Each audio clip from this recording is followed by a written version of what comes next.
Tapi Ling Matilda.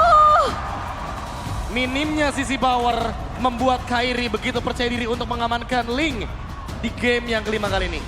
Ling, tapi tentunya efek sisi akan semakin minim dari Onyx. Iya, dan ini akan membuat game plan dari Onyx agak sedikit berbeda.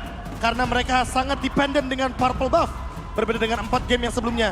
Ini dia senjata yang disimpan dengan 4 game draft pick 60% yang sama.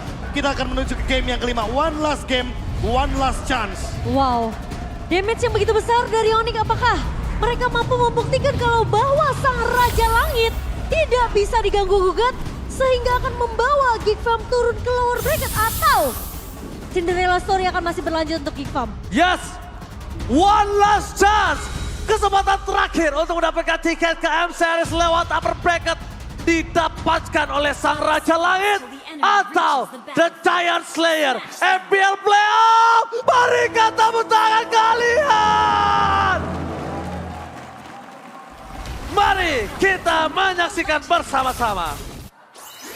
Geek akan coba bermain lebih agresif kali ini dengan 3 personil di area atasnya. Dan bahkan langsung menuju ke arah orange buff, memaksa untuk retribution digunakan oleh Kairi di early game seperti ini. Agar invasi dari purple buff bisa terjadi, dan ini dia. Sebuah ancaman dari Baleski yang langsung di-engage dari early game juga. Bahkan tidak punya flicker. First blood, itu dia ternyata. Keputusan kenapa dia berani menggunakan retribution karena disambut oleh sosok dari seorang Keyboy. Ya, dan bahkan dari posisi Baloy yang memang terlalu jauh dari pemain-pemain Geek Farm lainnya, membuat Onyx mampu untuk men-secure first blood mereka sebelum 1 menit di game kita muncul. Wah, ini Wilderness Blessing-nya sih cepet banget ya. Gerakan dari Keyboy yang benar-benar sangat mahal adanya. Membuat gerakan dari Onyx juga, manuver rotation early-nya begitu powerful. Lagi dan lagi, Quantum Charge menjadi opsi dari 4 pemain Onyx itu sendiri. Termasuk Suns juga kali ini yang lagi di-engage. Ini dia. Yang sangat menyebalkan Guiding Wind. Yang bahkan membuat para pasukan dari Onyx benar-benar membuat mobilitas cepat. Dan bahkan Geek Fam akan cukup kesulitan untuk menangkap siapapun salah satu di antara mereka. Karena no suppress. Dan ini dia keputusan yang sangat tepat ketika Link berani diambil. Dan Circling Eagle memang jadi problem juga dari Geek Farm karena mereka sulit untuk mengejar ke arah Keyboy. Tidak mudah untuk menumbangkan Keyboy yang punya escape mechanism yang begitu banyak. Tapi ini dia masalahnya juga dari Onyx. Walaupun mereka ambil Link, Cloud Link ini kan dua-duanya scale up. Dan butuh item banget. Oke, tapi sebelum itu lihat, dia berani one by one situation. Dan maka nih kondisi di arah mid lane ketika Paleski belum memiliki sebuah flicker. Dipaksa oleh seorang Kairi tanpa ada Temple Soul Blade. Jadi bisa dibilang di arah Turtle, perebutan mereka juga tidak terlalu akan berimpact untuk Kairi. Yang bahkan dia memiliki space waktu untuk Orange Buff terlebih dahulu. Di balik itu semua, Suns sudah mengambil dengan adanya Hard Gun. Luke tidak mungkin sembarangan untuk bisa masuk kali ini. Luke harus berpikir 2 kali, pendu ke arah cewek. Dan kalau misalnya tadi KB sempat menyebut dengan adanya mungkin item yang dibutuhkan untuk Cloud dan juga seorang Link, aku malah melihat adanya potensi split push yang bisa dibawakan oleh Onyx. Ya, 1-3-1 tapi ada Circling Eagle juga hanya untuk engage dari early game dengan tujuan untuk melakukan poking damage. Papa Cingpang menuju ke arah Geek Farm. Papa Tank kali ini, the one and only menuju ke arah sosok dari Geek Farm. Tapi lihat, Gerakan apa itu? dengan ada gerakan agresif yang diberikan oleh Suns, tapi ternyata dengan ada Guiding Wind yang nyangkut, dia masih berani karena dia tahu dia punya jalan pulang. Komunikasi yang sangat selaras dengan Keyboy ya, membuat connection dari duo yang hadir dari Onyx di mid lane ini kejam banget adanya Cimomo. Apakah Kairi? Aku kira dia coba untuk invasi tadi ke arah orange-nya, tapi ternyata orange masih bisa diamankan oleh Nile. Oke. Aboy? Tapi di balik itu semua, lihat Keyboy telah memberikan sedikit space. Hardcut menuju ke arah bottom lane. Tandanya tercancel begitu saja. Tapi di balik itu semua ada tim yang terjadi. Selalu Bicom dari bottom lane dan retribution-nya kali ini didapatkan oleh seorang Kairi. Dapatin satu buah team fight yang sangat mahal, Push di depan sana tidak mungkin bisa bertahan karena terlalu sakit. Damage yang diberikan oleh Luke. Dan bahkan lihat Keyboy distraction-nya, body block-nya memaksa Kairi memukul Paleski yang tidak memiliki flicker. Lagi-lagi Paleski dimakan untuk ketiga kalinya, bahkan 4 kali secara berturut-turut. Pertempuran dengan sang mantan ternyata membuat Kairi kali ini benar-benar bisa menumbangkan Baloi untuk yang keempat kalinya. Nah itu masalahnya. Itu. Baloi tumbang 4 kali berturut-turut. Berarti Menandakan bahwa gold yang didapatkan dari teman-teman Onyx malah makin sedikit. Ya. Apakah akan ada satu metode yang sempat aku saksikan waktu acara Anniversary Mobile Legends Bang Bang, meta ATM. Ketika Kairi ter-shutdown, ini akan menjadi celengan yang begitu mahal untuk teman-teman dari Geek Farm dan snowballing bisa terjadi semenjak shutdown tersebut. Apalagi dia punya Luke, dia punya Marky, Aboy. Di sana mungkin adalah salah satu sosok yang cukup sulit untuk bertahan ketika kita tahu dengan power dari backline insurance Onyx. Tapi dibalik itu semua, shutdown terjadi ke arah Marky, itu akan mengunggulkan sekali. Sedangkan Marky belum ada itu aja, dia udah melakukan sebuah solo pick off terhadap cewek di arah bottom lane. hampir sih bisa ke pick off untuk kedua kali, tapi Kiboy menabrak dengan Circling Eagle, namun berkat ada backup dari Baloyski dengan love heal-nya, membuat Marky tidak mudah untuk disenggol oleh Kiboy. Dan ini dia momen yang benar-benar turn down sedikit dari Onyx. Mereka nggak mau terlalu terburu-buru dan Nile dengan retribution-nya. Ngambil satu keuntungan lagi, tapi Suns untuk sekarang sudah berbeda. Tidak bermain secara defensif. Dia akan mencoba untuk manuver dengan satu gerakan decimate. Kiboy? Oh lihat itu dia. Lagi guiding win apakah di atas sana. Luka dipaksa untuk mengeluarkan Black Tackle Transfer Boost. Tidak bisa selamat nampaknya karena dia bisa terlalu besar diberikan. Dan bahkan Kairi bersama dengan Boost gak bisa apa-apa. Di balik itu semua Tempest of Blade-nya tidak terlalu berarti. Look too strong. Walaupun dengan adanya 4 pedang sekalipun tidak terlalu berarti. Kairi masih mau lebih. Look, di-take down, kasih pulang. Kairi mitri Kiboy tapi Decimate shutdown. ATM yang dibilang Profesor KB kali ini terjadi. Dan di tangan Nile level 8 dengan adanya gold yang melimpah. Membuat dia akan lebih perkasa di arah objektif Turtle. Waduh. Ini nih yang ditakutkan Jimomo. Ini shutdown yang mahal tadi. Dan terjadi di tangan dari Nile loh. Masalahnya Onyx jadi harus ngedrag game ini sampai ke arah mid to the late game seperti yang Om bilang, Be. Untuk bisa dapetin beberapa item dari ceweknya biar bisa team fight secara 5 pemain dari Onyx sendiri. Karena kalau maksain team fight di early kayak gini, inget, Geek Farm mereka kuat banget dengan area Baloi, tapi cewek Blessing Dwell from cewek. Dibalikan kembali keadaannya masih ada PSB yang dapat tampakan Decimate on point. Kembali di tangan dari Nile. Dan lihat retribution from Kairi. Menyelamatkan purple buff ya. Nile tertinggal di depan sana. Tapi Marky out of nowhere. Dapetin satu poin kill sangat mal dari mid lane atas sosok Suns yang tidak bisa diselamatkan oleh Kiboy. Marky kembali menjadi the secret weapon dan the savior for Geek Farm.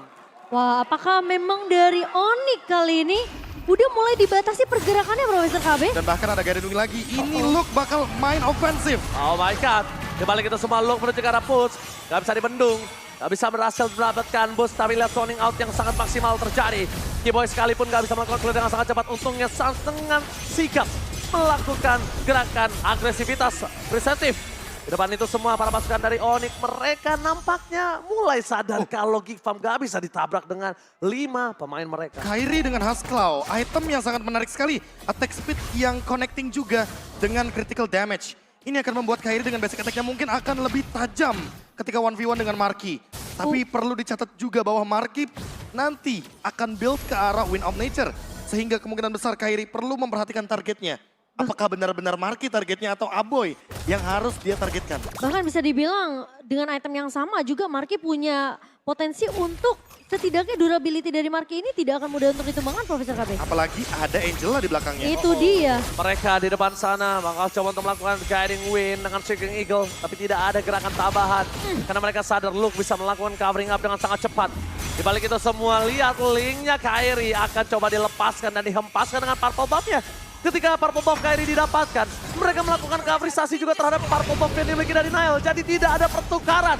Kairi dirugikan secara pasti kali ini. Nah, tidak ada purple buff, tapi cewek bakal memberikan pressure dari bawah. Oke, dipaksa masih ada pertahanan dan pergerakan Terrify from Suns membuat Luke gagal untuk melakukan take off. Tidak ready to take off dan akhirnya kembali mendarat dan bahkan tersungkur ke dalam tanah. Masalahnya sekarang Nile ini benar-benar strong banget Profesor KB. Dah. Gimana caranya pemain dari Onyx ini fokusnya jadi kepecah-pecah? Dan satu hal yang paling penting adalah Kairi menjalankan split push dengan tujuan untuk menggapai level 15 terlebih dahulu. Nile harus maksain team fight-nya bisa terjadi, mendapatkan point kill, dan memaksakan objektif dari Lord ini tetap ada di tangan dari Geek Farm. Lihat, stiker memancing keributan dimanfaatkan oleh Nael kali ini. Onyx. Dan nampaknya Onyx juga bakal coba mulai merespon di arah pitlot. Karena mereka sadar. Dan di menit ke-9 udah ada Great Dagger Spear. Dimiliki dari Nael di depan sana bakal coba didapatkan. Langsung hilang begitu saja. Ada Hardcat sekalipun tidak peduli. Dan Blazing Red from cewek. Memporak-porandakan para pasukan dari Geekfam. No Marky, no Party. Para pasukan dari Onyx mereka langsung fokus menuju ke arah Lord yang terhormat. Usan? Di depan sana Sas akan memberikan pressure yang sangat berat. Luke Sakaratul Maut pun tidak boleh terlalu depan. Dan bahkan ini dia Marky yang udah memiliki GDS. Membuat para pasukan dari Onyx mereka harus serta ketir. Dan no power of retribution. Membuat Kairi retri dengan sangat tenang. Dan bahkan dia harus mundur ke arah belakang. Dia harus berispen dengan yang bisa diberikan Marky. Karena terlalu sakit. Marky udah punya Great Dragon Spear. Yang benar-benar harus dipikirkan 2 kali sebelum mereka team fight. Oh, tapi Kiboy tentunya hanya akan menghantui saja 3 pemain dari Geek di area midnya. Tidak akan terlalu overextend. Dari Kiboy harusnya Profesor KB. Dan ini dia movement dari Kiboy dengan Matildanya yang begitu menjengkelkan, begitu mengganggu di lini jungle. Karena dengan Wilderness Blazing dia bisa berjalan-jalan ke hampir 60% map dari Geekfam. Mencari informasi sebanyak mungkin, melakukan spam dengan menggunakan Circling Eagle dan selalu membuka map dalam keadaan winning condition. Udah mulai melakukan invasi terhadap jungle secara berturut-turut dan bahkan di balik sana. Kairi masih berani untuk memberikan dan Great Dragon Spear di tangan dari seorang Kairi. Wow. Bersama dengan Lord yang bebas di arah top lane. Memucan kita bakal melihat apakah akan kelar dengan cepat. Lord yang kali ini bakal coba ditahan sama Kiboy, Prof. Tapi Oh, Kiboy. overextend? Oh, Kiboy one one last hit. Tidak terdeteksi di depan sana. Oh, Kairi. Masih bisa selamatkan Kairi. Bertahan sama Oblet for defensive. Bakal coba dijemput begitu saja oleh sosok dari Kiboy. Tapi Luka out of nowhere. Mengarah ke arah Kiboy. Ter-take down. Tidak bisa diselamatkan. Kombinasi duo maut antara sosok Paleski dan juga Luka. Ternyata memberikan sedikit impact yang cukup negatif terhadap jungle mereka. Kenapa? Karena tidak bisa melindungi. Tidak ada source kill. Tapi aksi penyelamatan Kiboy sih sebenarnya lebih mensecure biar posisi dari Kairi nggak tumbang, Prof. Iya, dan Sans yang tadi sempat ada shield absorb dikit walaupun terkena meteor dari Abo itu sendiri. Dan lihat bagaimana ketatnya game kelima kali ini. Tiket M5 yang dari tadi kita perbincangkan menjadi satu hal yang paling berat dari kedua belah tim. Walaupun Onyx unggul 5.000 tapi mereka nggak bisa endgame semudah itu. Win of Nature dari cewek ini mungkin bisa jadi jawaban karena Marky dari tadi belum selesai dengan Win of Nature-nya. Aku merasa perbedaan 5.000 dari Onyx ini masih berimpact mungkin gak sebesar ketika mereka benar-benar bisa ngedealing damage ya. Dan geeknya masih winnable. Itu Karena apa? dia. Karena Yuzong dan Angela combo ini bisa pegangin 2-3 pemain sekaligus untuk backline. Dan itu ngasih space ke arah Marky tentunya. Oh, Alright, Retribution didapatkan. Lihat mereka menangkap Luke. Dan bahkan mereka mencoba untuk memaksa Luke mengeluarkan Black Dragon Transform sebelum Lord muncul. Karena itu winning condition yang bisa mereka miliki, Momocan. ya, dan dengan adanya pencurian ke arah 1 buah orange dari Geek Farm, Onyx, mereka nggak mau terlalu ngasih kendor, mereka nggak mau terlalu ngasih space yang terlalu banyak ke arah pemain-pemain dari Geek Farm. Mereka coba batasi pergerakan mapnya dari Geek Farm sehingga Onyx bisa dapetin invasi ke arah jungle-nya dan mungkin akan membuat Nail tentunya tidak bisa menyamakan posisinya dengan adanya 2 level perbandingan di tangan Kairi. Oh, si Halbert, Kairi benar-benar sangat detail dari segi pemilihan itemnya. Dan ini akan membuat gerakan damage, agresivitas dari Onyx bisa lebih tajam lagi nantinya dalam teamfight besar. Bahkan nggak cuma itu, mereka juga benar-benar berhati-hati, Prof. Tapi Luke, Black dengan transform. Oke, udah terbang begitu saja. Landing menuju ke arah Sans. Tapi nampaknya Sans masih ada Cyclone yang membuat dirinya selamat dan bahkan Marky dirasuki oleh sosok dari Paleski dan tidak merasa menekan apapun. Out of nowhere, lihat Blazing Red from cewek. Berhasil mendapatkan intel. Marky, no party. Mereka kehilangan Marky dan bahkan juga Paleski double kill. Out of nowhere, Luka boleh pulang, mau jadi goyang. Terdapat sosok Luka yang bakal dikejar habis-habisan oleh para pasukan dari Onyx dan nowhere to run. Where are you going, Luka? Dan kali ini cewek dengan split push-nya mencoba untuk memberikan poke damage oleh Nail. Win of Mencoba untuk Nature. memaksakan, tapi masih bisa bertahan dengan Oh my Win God. of Nature. Mereka memaksa menuju ke arah base turret yang akan coba dipecahkan tanpa adanya Lord. Membuat Lord nanti akan lebih berimpact. Langsung ada Seeking menuju ke arah backline. Nael terdeteksi, jangan sampai ter-take down. Ini berbahaya sekali ketika Lord didapatkan Kairi solo. Dan mereka memporak-porandakan para pasukan dari Onyx kali ini. Benar-benar mengamuk. Sang Raja Langit tidak mau tinggal diam dan bahkan satu sabetan Kairi saja membuat Aboy mengeluarkan flickernya. Wah, mereka cukup mengambil peranan yang mungkin aku bisa bilang tindakan yang cukup beresiko ya dari Onyx sendiri karena memaksakan untuk memecahkan turret bis Jeremy tadi, Prof. Iya, tapi masalahnya Onyx perlu ngelakuin hal tersebut. Karena kalau kita lihat Onyx sekarang udah punya temponya. Mereka harus main cepat. Mereka harus main one game moment. Karena sekali aja Geek Farm dapetin snowballing comeback-nya. Ini bakal jadi malah petaka untuk Onyx. Karena mereka bisa untuk masuk tapi tidak bisa untuk keluar. One way ticket moment bisa tercipta untuk di game kali ini. Oke, base di depan sana langsung ada Astral Echo. Dibuka oleh para pasukan dari Geek Farm. Mereka fokus menuju ke arah turret terlebih dahulu. Tidak mau terlalu terburu-buru. Makin damage akan terjadi. Tapi lihat di depan sana. Mereka memancing keributan. Tidak ada Black Tango Transform dan ternyata disengage. Ini dia playground yang Onyx ciptakan. Tidak adanya sword skill yang diberikan oleh para pasukan dari Geek Farm. Ketika adanya super minion bergerak di 3 lane berbeda, mereka akan teamfight dengan maksimal. Para pasukan dari Onyx, mereka masih dengan full utility. Mereka masih punya flicker, mereka masih punya Temple Soblet. Lagi dan lagi dipasang ke arah belakang, dan bahkan teamfight Temple Soblet keluarkan Blazing Red from cewek. Menangkap Paboy, hilang begitu saja. Dan mereka kehilangan 2 orang. Ini bencana. Dan para pemain dari Onyx memastikan menuju ke Grand Final.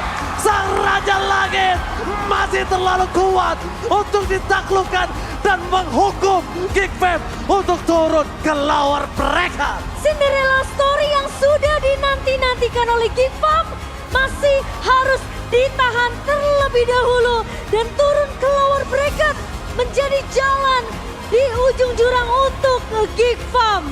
Oh my God, bahkan Onyx senangnya sebegitunya melawan Geek Fam Profesor KB. This is Cinderella story walaupun harus lebih panjang. The first team dari